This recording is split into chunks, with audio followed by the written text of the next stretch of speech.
Hello friends, welcome to my this ডায়েরিতে। আজকে interesting একটা ভিডিও তোমাদের সঙ্গে শেয়ার করছি। তো যারা প্রথম দেখছো এই ভিডিওটা বা আমার চ্যানেলে, তাড়াতাড়ি অনেক সবাইকে শেয়ার করে দাও।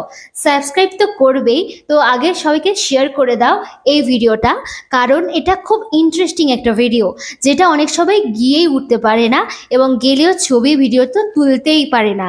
তো চলো, আমি এটা একটা সংগ্রহ করতে পেরেছি, তাই তোমাদের সঙ্গে শেয়ার করছি। এটা হলো উড়িষ্যার খণ্ডগিরি, ঠিক তার উল্টো দিকেই এটি অবস্থিত। এখানে একটি মন্দির আছে, সেখানে অনেক দেবদেবী রাখা আছে। তো অনেক দেবদেবীর নাম আমি বুঝে উঠতে পারলাম না, তো তাও তোমাদের সঙ্গে শেয়ার করছি। তো চলো, এখান দিয়ে অনেকগুলো সিঁড়ি উঠতে হয় এবং অনেকগুলো ধাপ ওঠার পর তোমরা মন্দিরটাকে দেখতে পাবে। তো ওরা দেখবে যে সামনে অনেকগুলো বানরও আছে ওখানে বসে, তোমার থেকে যখন খুশি যা কিছু নিয়ে নিতে পারে। তো চলো, আমরা সেটারই উদ্দেশ্যে যাচ্ছি। এখানে কারোর একটা জন্মদিন পালন করা হচ্ছিল। তো এখান থেকে আরো ভেতরে গেলে তবে মন্দিরটা পাওয়া যায়। আর ওখানে একদম লেখাই ছিল যে তোমরা কেউ ছবি ভিডিও তুলবেন না। তো এখানে কি করে তুলতে পারলাম সেটাও তোমাদের সঙ্গে শেয়ার করি।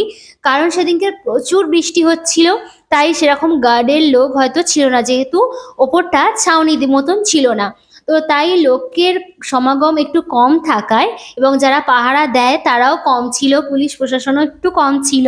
তো তাই আমি ভাবলাম যে আমার স্মৃতির উদ্দেশ্যে তো রাখবই, এবং তোমাদের সঙ্গেও সেটা শেয়ার করব, যাতে তোমরাও দেখতে পারো বা তোমাদেরও ভালো লাগে।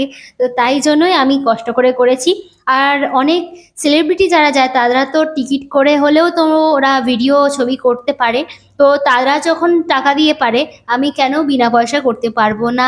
তো তাই তোমাদেরকেও শেয়ার করলাম। আর ভগবানের ছবি দর্শন শেয়ার করা আমি মনে করি না খারাপ, এই বিষয়ে অন্তত আছে। কিছু দেবদেবীর ক্ষেত্রে নিয়ম থাকে ঠিকই, কিন্তু এখানে অতটাও নিয়ম কারণ নেই।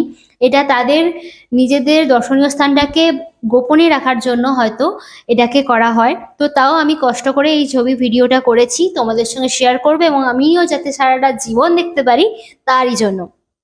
তো তোমরা দেখতেই পাচ্ছ চারপাশটা খুব পাথরে, একদম ধাপে ধাপে পা দিয়ে যেতে হয়। এখানটা খুবই সাংঘাতিক একটা জায়গা, যেখানে একটু পা এদিক ওদিক হলেই পড়ে যেতে পারো তোমরা। তো সেটা দেখতে পাচ্ছ। এখানে আরও পড়ে যাওয়ার কারণ হচ্ছে এই বানরগুলোর জন্য, হনুমানগুলোর জন্য। তো যখন খুশি তোমাদের কাছে একদম ছুটে আসতে পারে, বা তোমরা যদি নিজের থেকে ভয় পাও আরও সাংঘাতিক ঘটনা ঘটতে পারে। তো আমরাও সেরকমেরই কিছু প্রবলেমে পড়তে চলেছিলাম। তো এই হলো মন্দিরটা এবং এটাই হলো দেবতা। এটা কি দেবতা তোমরা আমাকে কমেন্টে জানিও, আমি ঠিকঠাক ভাবে নামটা জানি না। তো আজকের মতো টাটা, বাই বাই।